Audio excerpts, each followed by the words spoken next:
Then at the end of the Dark Ages, that chaotic period, in the 11th and 12th centuries, there was a renaissance of culture. Think of the medieval cathedrals built in the 12th and 13th centuries. Think of the universities of Europe, were all founded at that time. So there was a new flowering of culture, a new triumph of order in society, and a flowering of the culture that came from that order. At this same time, the Islamic influence was diminishing. Islam had dominated, until the 10th century, Islam had dominated the Mediterranean basin. They were already in Spain, they were coming in through the Balkans, whole of North Africa was under Islamic rule, and Islamic scholars had gathered together the literature of the Greeks. And a most remarkable thing happened in the 11th century and 12th century.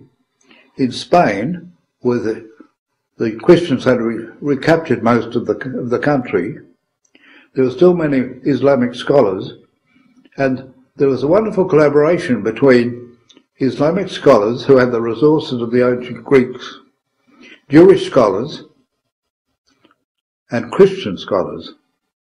In Toledo, the bishop had a special centre where those people collaborated and worked together and made translations, shared what they had. This brought to the Western Church a knowledge of Aristotle. So now we have the two great figures of Greek thought are now actively present in Western thought. Augustine is a follower of Plato. Aristotle's thought now has come to the Westerners, and they're fascinated by the order and discipline of Aristotle's thought. There's a famous fresco in the Vatican made by Raphael, which has got all the ancient Greek thinkers and scientists and mathematicians. And in the centre are Plato and Aristotle. Plato is pointing up to the divine order that reason recognises in the world. Aristotle is pointing down to the things of the world. That expresses a contrast between their thought.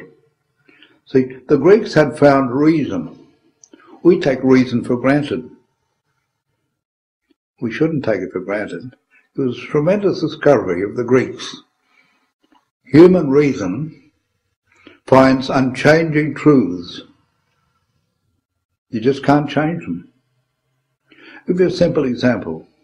The square on the hypotenuse is equal to the sum of the squares of the other two sides of a right-angled triangle. We all learned that at school. No matter what shape that right-angled triangle is, you can prove that the square on the hypotenuse, the longest side, is equal to the squares of the other two sides. Now that's reason, discovering order. So the Greeks found reason, were fascinated by it, dazzled by it. So Plato said, well, this order must be divine.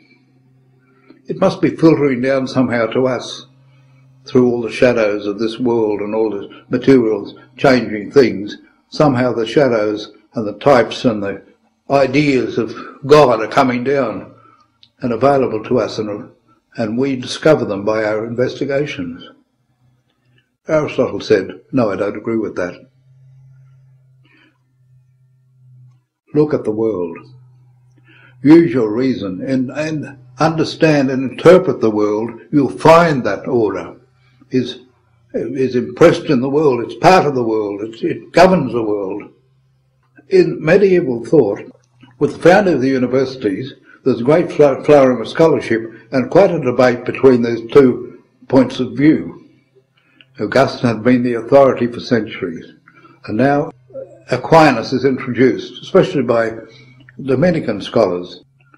For a while there was quite a conflict between these views. In the end, Aquinas showed they can be brought together. There's truth in Plato's view, and somehow the world reflects the divine order, but there's truth in Aristotle's view, and that divine order is to be found in itself in the world. So Aquinas established a new theology.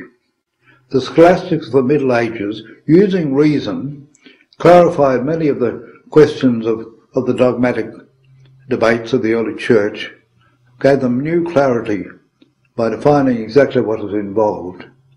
I'm a follower of Aquinas. The church has recognized Aquinas and given him an authority that is without compare in Christian thought. His is a tremendous achievement. Some students take up his summa of theology and are a bit put off because it's very scholastic. It's not a textbook for learning theology from. It's a book that raises all the questions that can be asked about theology and gives the answers. Aquinas didn't use it as a textbook. Aquinas spoke from the Scriptures. The Scriptures were his text. And as he explained the Scriptures and the mysteries of God, he then referred people to the answers that they find in his Summa. The Middle Ages ended in the 15th century. And in that time scholasticism was very common. Let's jump forward to the modern period. In the 16th century, the Reformation was a terrible crisis in the life of the Church. It really stifled theological development. The Catholics were challenged by the Protestants about basic things, and the Protestants were carrying on a campaign to prove that the Catholic Church was wrong. They were polarised in a way that narrowed down their theological focus. Very defensive, very confronting. So Catholic theology suffered greatly. The Council of Trent defended the Catholic tradition, and theologians then turned to the Council of Trent, and interpreting the Council of Trent, they gave an answer to all the Protestant difficulties. But it was a narrow sort of answer. We called it neo-scholasticism. It wasn't great like the scholastic work of the Middle Ages, which was rich and varied and open and inquiring. It was a defensive sort of scholasticism and very narrow. And that dominated Catholic thought down to the 20th century.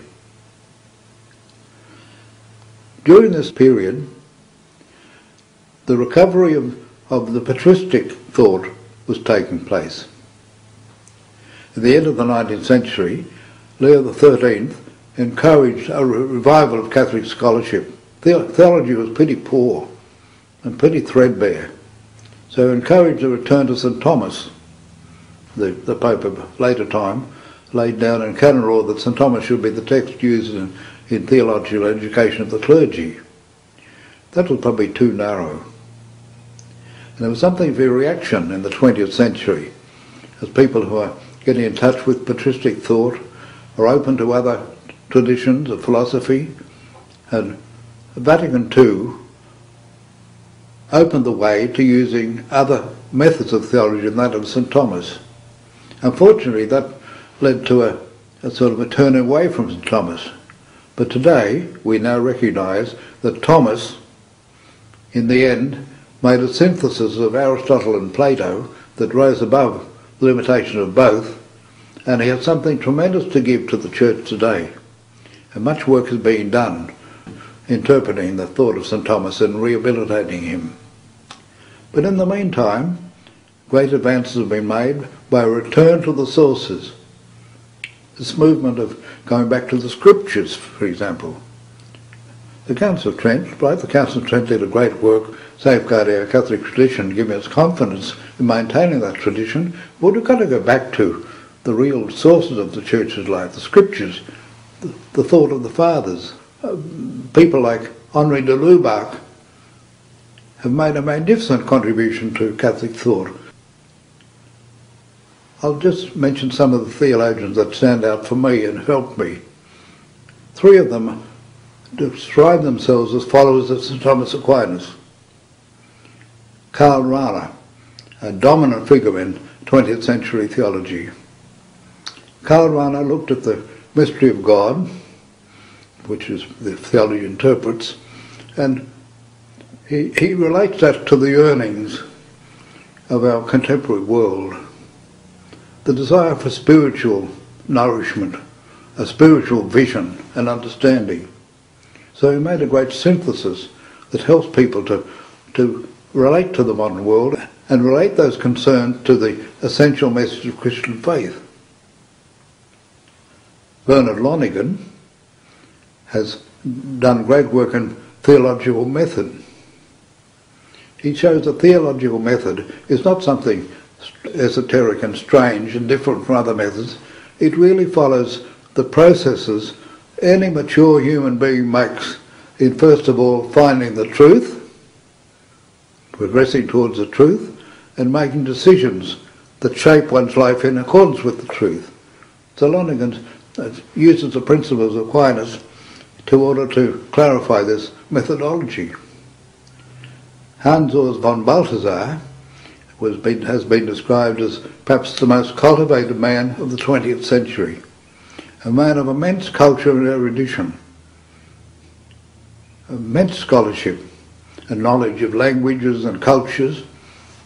His great writings have looked at the whole work of God in the mystery of salvation, Christ's work among us, from an aesthetic point of view, the beauty of it, and from a dramatic point of view, the drama of it. So he commends the great mystery as filled with inspiration because of its beauty and its drama, and analyses the whole process of God's revelation in terms of beauty and drama. In modern theology, I should mention, other forms of philosophy than that of Aquinas have been used. Phenomenology is an inquiry, intellectual inquiry that describes in detail experiences and tries to lead people to the truth, not by arguing pros and cons, but by holding up the truth in a description of what people experience, what happens. One form of phenomenology that's very important and influential is personalism. See, Aquinas said the person is the most perfect thing in the whole of reality. But he never explored what it feels like to be a person, the great rich dimensions of being a person, the dimension of trust, of interpersonal encounter, of finding oneself in the relationship with another, the commitments that shape the human person. John Paul II used this approach very, very, very much in his writings and his own thought. He was a follower of Aquinas, so modern philosophies can enrich our understanding of theology.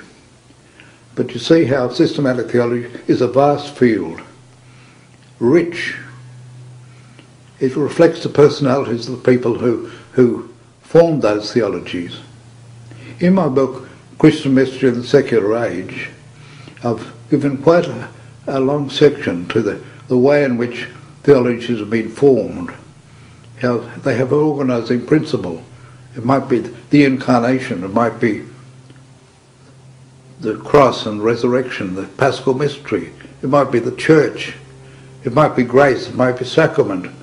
See, so rich is the working of God, so many aspects can be investigated that people can have different perspectives, and then they use different resources to investigate the inquiry. So I refer you to that book if you want to look more into the formation of systematic.